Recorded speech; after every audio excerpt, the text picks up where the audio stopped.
Hi hello ఈరోజు మా ఇంట్లో కోడిగుడ్డు పులుసు చేస్తున్నాము. దానికోసమని కోడిగుడ్లను ఉడకపెడుతున్నాను. 5 కోడిగుడ్లు తీసుకున్నాను. కొంచెం సాల్ట్ వేసి ఉడకపెట్టాలి. కొంచెం చింతపండును నానబెడుతున్నాను. 3 టమాటాలు 3 ఉల్లిగడ్డలు తీసుకొని కట్ చేసుకొని 2 పచ్చిమిర్చి ఉడకబెట్టిన గుడ్లని పొట్టు తీసిన తర్వాత చిన్న ఘాట్లలాగా పెట్టుకోవాలి. పెట్టుకున్న తర్వాత ఒక గిన్నెలో ఆయిల్ వేసి కొంచెం పసుపు వేయాలి.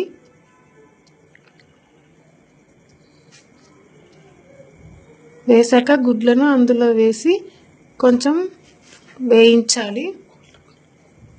గోల్డ్ కలర్ వచ్చేంత వరకు వేయించాలి. అటు ఇటు తిప్పుతూ అడుగంటుకోకుండా చూసుకోవాలి.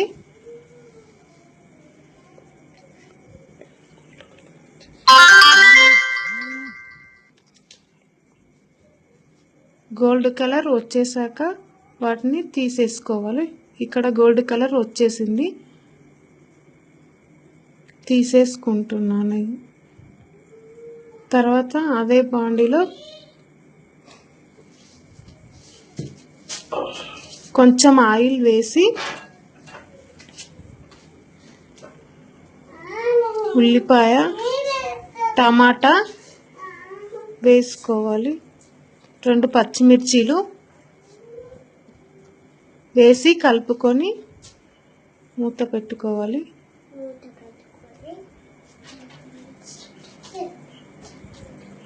అప్పుడప్పుడు అడుగంటకుండా చూసుకోవాలి. చూసుకున్న తర్వాత ఆయిల్ పైకి తేలాక మొత్తం టమాటా ఉల్లిపాయ మిక్సీకి వేసుకోవాలి. వేసుకున్న తర్వాత బాండి పెట్టేసి అందులోనే కొంచెం ఆయిల్ వేసుకోవాలి.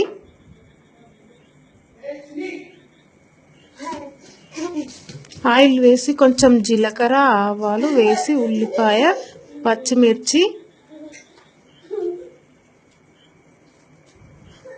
వేసి కొంచెం వేగాక అందులోనే కొంచెం కరివేపాకు పుదీనా కొత్తిమీర వేసుకుంటున్నాను. కొంచెం అల్లం వెల్లుల్లి పేస్ట్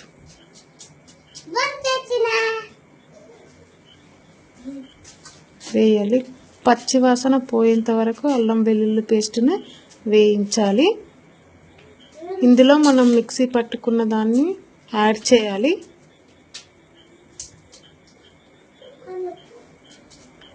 చేసి మొత్తం కలుపుకోవాలి.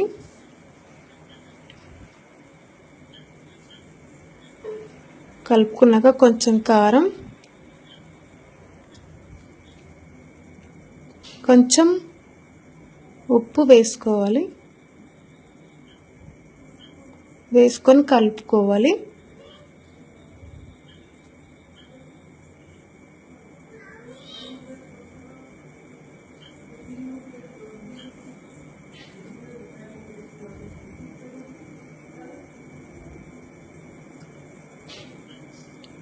బాగా కలిపాక చింతపండు రసాన్ని ఇందులో వేసేయాలి.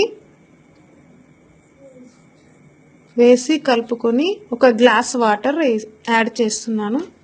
మూత పెట్టి 5 మినిట్స్ మగ్గాలి. 5 మినిట్స్ మగ్గాక గుడ్లను అందులో వేసేయాలి. మూత పెట్టి 5 మినిట్స్ ఉంచాలి. మూత తీసి చూస్తే ఇలా పైకి పొంగు వచ్చినట్టు రావాలి. అంతే, రెడీ అయిపోయింది కర్రీ. ముందుగానే గోధుమ పిండిని తడిపి పెట్టుకున్నాను. చపాతీ చేస్తున్నాను. కర్రీలోకి చపాతీ బాగుంటుందని చపాతీ చేస్తున్నాను. ఈ కర్రీ చపాతీలోకైనా అన్నంలోకైనా సూపర్ ఉంటుంది.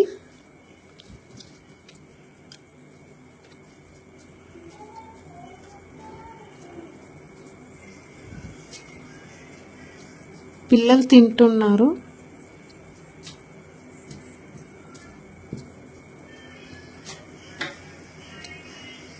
అన్నంలోకి కూడా బాగుంటుంది.